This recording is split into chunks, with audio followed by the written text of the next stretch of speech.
Hey, my name is Matias Rengel with Guitar Control, and today you're going to be learning how to create a chord progression from a melody. If you have any question, please leave it down below, and remember to click on the link in the description or the annotation to get the tab. Let's get down to this. Alright, so the first thing I'm going to do, I'm going to play this slowly for you.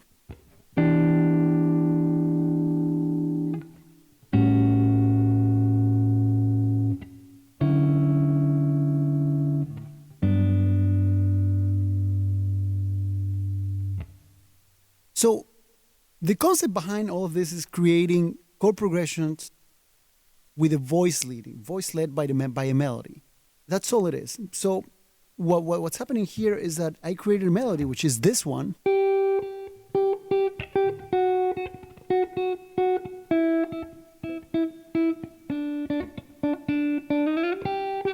And the progression is not really, the melody is not really defining like a melody, like something that you will hear and be like, oh, wow, that is a very popular melody. Yeah, I remember that melody. It's like iconic. No. Basically, this melody is defining the chord progression and the voicings that you choose on each chord. So if I didn't have this voice, if I didn't have this melody, I could just choose any other voicings, because the chords here basically are E minor 7, A7, D major 7, G major 7. So, I mean, I could have chosen anything, I could have gone like super basic, And then, but by doing a melody, a melody that doesn't like jump a lot, I am able to create I'm able to choose really, really good voicings for the chords. So the first one I am playing, it's a normal E minor 7. You probably know it, and if you don't, let me break it down for you. This is, I'm going to play with my index finger the 7th fret. Then I have with my ring finger the 9th fret. Then again with the 7th finger, the 7th fret, because I am using right here. See, my 7th fret is mostly all over the 7th fret. And then with my middle finger, I am playing the 8th fret. There you go.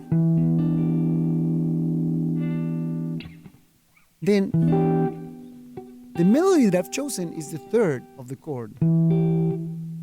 Okay, so I'm an E minor, and the melody, and right here, this note is a G.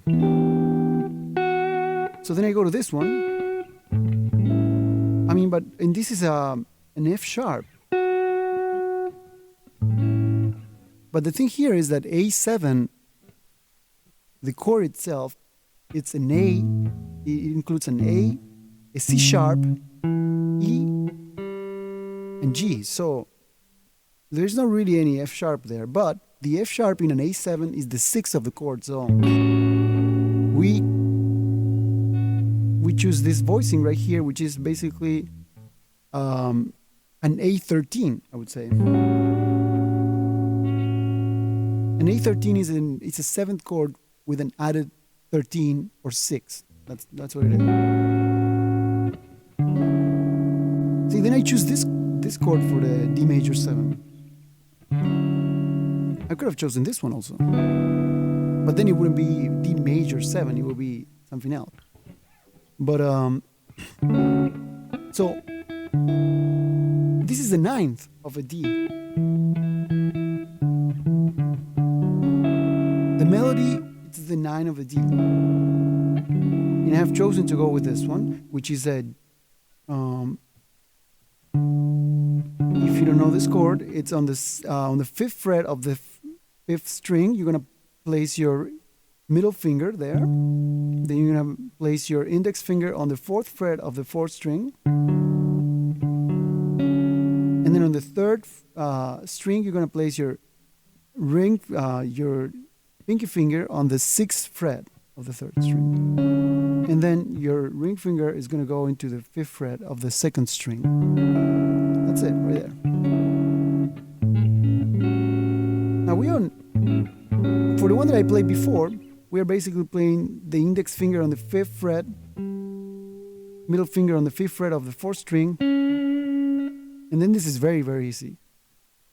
ring finger on the 6th fret of the 3rd string, and middle and pinky finger on the 7th fret of the 2nd string. See? It looks very easy also. So far. And now for the final chord, the popular G minor 7, G major 7. G major 7. If you don't know this chord, this one is a G. It's on the 6th string, 3rd fret. And then you go with your ring finger to the 4th fret of the 4th string, pinky finger on the 4th fret of the 3rd string, and middle finger on the 3rd fret of the 2nd string. So now we can take this theory anywhere you want, you know. We could come up with another one, and let's say that we have a progression that goes like this.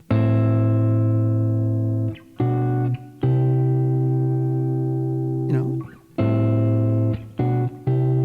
we want to make it a little bit more interesting, and we want to bring some interesting voicings in there. So let's come up with a melody. Let's start with why don't we even like totally change this whole thing? And I'm gonna start here. I'm gonna go. No, I'm gonna go.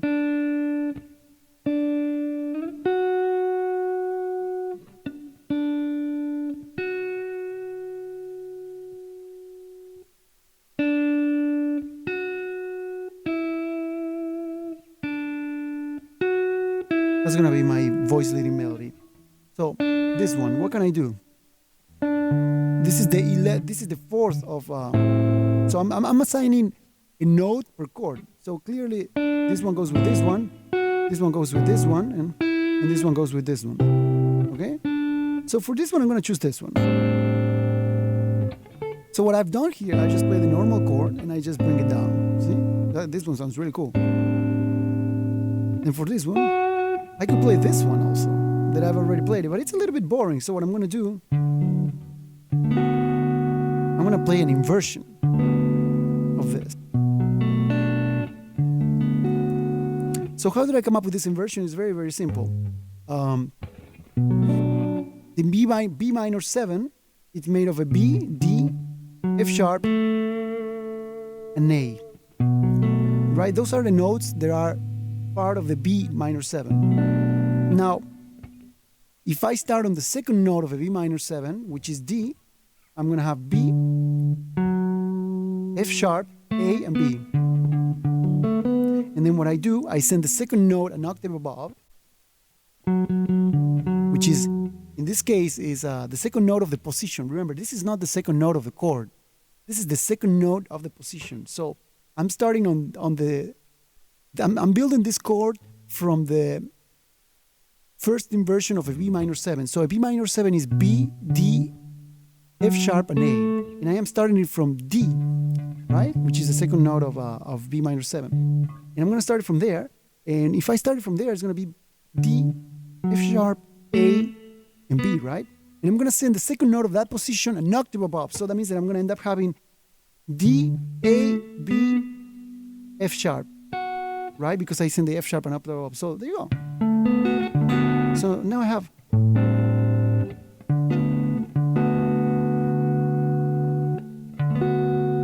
And then for this one, which is the, I'm going to do the same thing. I'm going to make an inversion. So we have.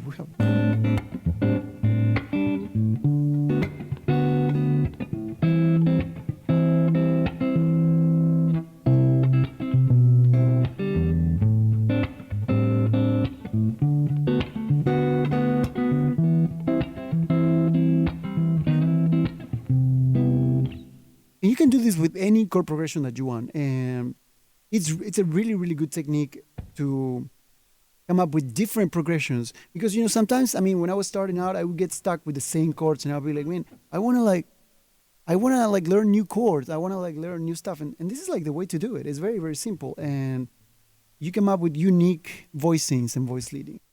And there you have it. I hope you've enjoyed this lesson and that you're able to come up with unique progression based on your own melodies. If you have any questions, please leave it down as a comment. And remember to click on the link in the description to get the tabs or on the annotation. Also, don't forget to subscribe to our Guitar Control channel to get daily guitar lessons. Thank you so much for watching.